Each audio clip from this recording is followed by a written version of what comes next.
مرنے کے بعد مردے کی آنکھیں کیوں کھلی رہتی ہیں؟ آپ نے اکثر و بیشتر دیکھا ہوگا کہ جب انسان کا انتقال ہو جاتا ہے تو اس کی آنکھیں کھلی رہتی ہیں اور اس کی آنکھیں کھل جاتی ہیں، تو آپ نے دیکھا ہوگا کہ اکثر اس کے قریب بیٹھے ہوئے لوگ پھر اس کی آنکھوں پہ ہاتھ پھیر کر مردے کی آنکھوں کو بند کر دیتے ہیں۔ تو یہ مرنے کے بعد مردے کی آنکھیں کھل کیوں جاتی ہیں یا کیوں کھلی رہتی ہیں، اس کے متعلق آقا علیہ الصلوۃ والسلام نے جو ارشاد فرمایا ہے تو اس کو آپ کو یہ سمجھنا ہوگا کہ روح کی نکلنے کی کنڈیشن کیا ہوتی ہے۔ جب مردے کی روح، مرنے والے انسان کی روح کو نکالا جاتا ہے تو کس انداز میں نکالا جاتا ہے، جب آپ یہ سمجھ لیں گے تو یہ بات کلیئر ہو جائے گی کہ اس کی آنکھیں کیوں کھلی رہتی ہیں۔ آقا علیہ الصلوۃ والسلام نے ارشاد فرمایا کہ جب کسی انسان کا وقت پورا ہو جاتا ہے، اذا جاء اجلها لا يستأخرون ساعة ولا يستقدمون، کہ جب موت کا وقت قریب آتا ہے تو ایک ذرہ نہ جلدی ہوتی ہے نہ ایک ذرہ دیری ہوتی ہے۔ تو جیسے ہی موت کا وقت قریب آتا ہے تو فرشتے اس کے پاس آتے ہیں، نیک بندے کے پاس اچھے شکل و صورت کے فرشتے آتے ہیں اور بڑے ہی مقرب فرشتے آتے ہیں اور بہت ہی اچھے انداز میں آ کر اس کو سلام پیش کرتے ہیں، اور سلام پیش کرنے کے بعد اس سے کہتے ہیں کہ اللہ رب العالمین کی بارگاہ میں چلو تمہارا بلاوا آیا ہے۔ اور جب گناہگار بندے کے پاس فرشتے روح قبض کرنے کے لیے آتے ہیں، فرشتے مطلب یہ کہ حضرت عزرائیل علیہ السلام جو خاص فرشتے ہیں روح نکالنے کے، اور ان کے ساتھ اعزاز کے لیے، اکرام کے لیے اور فرشتے آتے ہیں نیک بندے کے پاس۔ گناہگار کے پاس اسی انداز میں بڑے ہی ڈراؤنی شکل میں وہ فرشتے حاضر ہوتے ہیں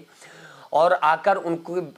روح کو نکالا جاتا ہے۔ تو روح نکلنے کی کنڈیشن آقا علیہ الصلوۃ والسلام نے اس طرح بیان فرمائی ہے۔ آپ صلی اللہ علیہ وآلہ وسلم نے ارشاد فرمایا کہ نیک بندے کی اور برے بندے کی، گناہگار انسان کی روح نکلنے میں فرق یہ ہے کہ نیک بندے کی جب روح فرشتہ نکالتا ہے تو اس طرح نکلتی ہے جیسے گندے ہوئے آٹے میں سے بال نکال لیا جاتا ہے۔ ایسے روح نیک بندے کی نکلتی ہے جیسے بچہ سو جائے اور ماں اس کو دودھ پلاتی ہے اور اس کے بعد اس کے منہ سے دودھ کو کھینچ لیتی ہے، اس طرح سے نکلتی ہے۔ گنہگار بندے کی روح اس طرح نکلتی ہے، آقا علیہ السلام نے ارشاد فرمایا کہ خاردار کانٹے دار درخت ہو، اس کے اوپر بھیگا ہوا اون ڈالا جائے اور اس اون کو کھینچ لیا جائے، تو جیسے وہ اون تار تار ہو جاتا ہے اسی طرح سے مرنے والے کی ہڈیوں کو توڑ کے رکھ دیا جاتا ہے۔ آپ صلی اللہ علیہ وآلہ وسلم نے ارشاد فرمایا کہ جب انسان کی روح نکالی جاتی ہے تو اس کی ہڈیوں کی ٹوٹنے کی آواز مردہ اپنے کانوں سے سنتا ہے اور اس درد کو محسوس کرتا ہے، گناہگار انسان جو ہوتا ہے، اور اس کی روح کو سب سے پہلے پیروں میں روکا جاتا ہے، پھر اس کے بعد پیروں سے کھینچی جاتی ہے۔ سب سے پہلے جو روح کھینچتی ہے وہ پیروں کے ذریعے سے کھینچی جاتی ہے، تو پیروں سے روح کو سمیٹا جاتا ہے، کھینچا جاتا ہے اوپر کی طرف، تو پیروں سے وہ روح نکلتی ہے، پھر گھٹنوں میں آتی ہے۔ تو گناہگار بندے کے لیے اعلان ہوتا ہے کہ اس کی روح کو گھٹنوں میں روک کر مزید تکلیف کا سبب بنایا جائے، پھر اس کی روح کو پیٹ میں روک دیا جاتا ہے۔ تو پھر بعض مرتبہ اس کنڈیشن میں آپ دیکھتے ہوں گے کہ انسان کا آدھا دھڑ نیچے کا کام کرنا بند کر گیا، نہ پنجہ چل رہا ہے نہ انگلیاں چل رہی ہیں، نیچے کا دھڑ کام ہی نہیں کر رہا ہے، اور اس کے تھوڑی دیر کے بعد پھر انسان انتقال کر جاتا ہے۔ تو وہ یہی صورت ہوتی ہے کہ سب سے پہلے پیروں کی روح کو نکالا جاتا ہے، اور جیسا اگر زیادہ گناہگار انسان ہوتا ہے پھر سینے میں اس کی روح کو روکا جاتا ہے اور مزید تکلیف کا سبب اس کے لیے بنایا جاتا ہے، پھر اس کے بعد اس کی روح کو اکٹھا کر کے جمع کر کے اس کے سر میں لا کے رکھ دیا جاتا ہے، جس کی وجہ سے مردہ مرنے والا شخص بڑا بے چین ہوتا ہے، بہت پریشان ہوتا ہے، یہاں تک کہ پھر اس کی روح جو کھینچی جاتی ہے جسم سے پوری اکٹھا کر کے سر میں لائی جاتی ہے، سر سے جو کھینچی جاتی ہے نا تو اس کے منہ کے ذریعے سے کھینچی جاتی ہے، اور اسی لیے منہ بھی بعض مرتبہ کھل جاتا ہے، منہ سے روح کو کھینچا جاتا ہے۔ اچھا، وہ مرنے والا شخص سب کچھ محسوس کر رہا ہوتا ہے کہ ہماری روح نکل رہی ہے، ہمیں کھینچا جا رہا ہے، فرشتے آ گئے ہیں، فرشتے، لیکن وہ اس کنڈیشن کو لوگوں کے سامنے بیان کرنے کے لائق نہیں رہتا ہے، کیونکہ اس کی زبان پر تالا لگ جاتا ہے، وہ کچھ نہیں بول سکتا، کچھ نہیں بتا سکتا، کسی چیز کو بیان نہیں کر سکتا۔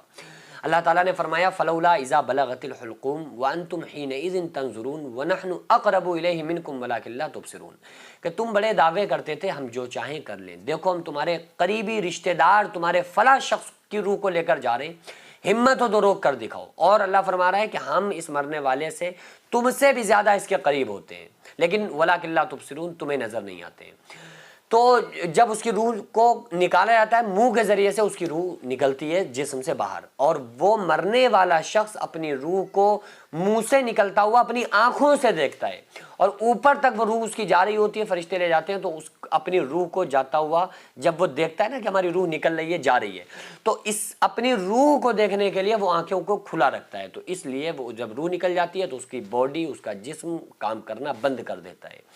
تو اس لیے اس کی آنکھیں جو ہوتی ہیں پھر وہ خود سے بند کرنے کے لائق نہیں رہتا ہے، کیونکہ جب روح نکل گئی وہ روح نکلتا ہوا دیکھتا ہے اور وہ پھر اس کے بعد آنکھیں کھلی کی کھلی رہ جاتی ہیں۔ تو اس لیے پھر اس کو دوسرے لوگ بند کر دیتے ہیں، گھر والے عزیز و اقارب میں سے جو لوگ ہوتے ہیں وہ بند کر دیتے ہیں۔